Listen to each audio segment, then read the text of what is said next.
Si avvia a conclusione l'anno del prodotto interno lordo, sempre in negativo. Il microfono del videogiornale nel carrello della spesa. A un mese dalla Natale. Gloria Scafè.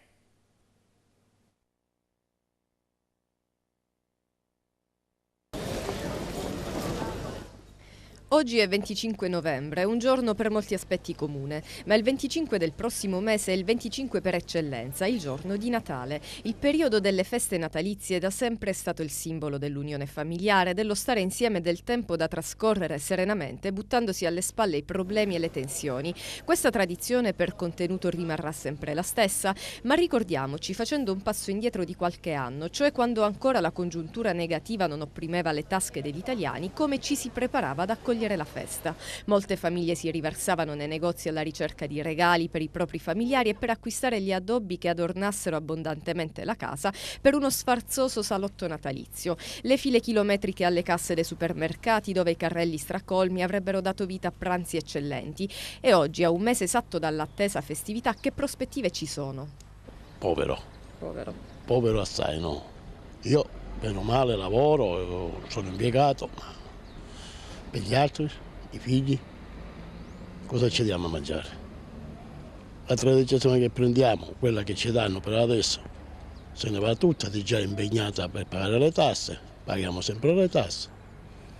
Quindi un Natale contenuto dal punto di vista delle spese?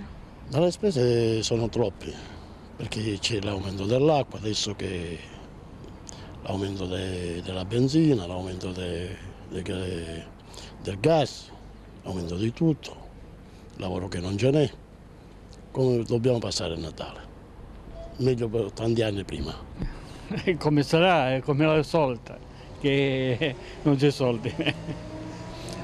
Dobbiamo pagare le tasse, condomini e tutto. Come lo immagina questo Natale? Ma un po' triste. Perché? Perché con la crisi che c'è, logicamente ci dobbiamo adeguare anche noi ora. Ecco, il Natale è un periodo dell'anno che richiede delle spese particolari. Come pensa verrà affrontato questo periodo? Ma bene, io penso che non è il Natale dell'anno scorso o il Natale due anni fa, penso che sarà un po' meno, la spesa sarà un po' di meno, molto questo. Ecco, questa congiuntura negativa si riflette anche sullo stato d'animo. Ma certo che si rispetta pure, perché logicamente anche noi prima di entrare a fare un po' di spesa ci dobbiamo pensare più di una volta. C'è crisi e quindi si cerca di comprare il meno, l'indispensabile, e si cerca di godere un po' della festa. Come lo immagina questo Natale, soprattutto da un punto di vista delle spese? Beh, sicuramente non come i Natali passati, perché la crisi c'è e si sente ovunque, quindi le famiglie ridimensioneranno le spese, cercheranno di eliminare quelle superflue, fare contenti i ragazzi e questo.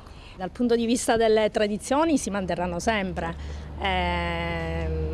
si cercherà di stare più in famiglia, magari di ritornare alle cose più importanti, di dare più senso al quotidiano. Quindi meno spese, meno sfarzo, più semplicità. Più semplicità e meno sfarzo, ha detto bene. Evidentemente la crisi segnerà la scelta dei consumatori nell'adornare questo Natale. L'oculatezza nella spesa, d'altra parte, potrebbe essere un invito a cogliere il senso originario della festività, qualora l'aspetto materiale lo avesse messo da parte.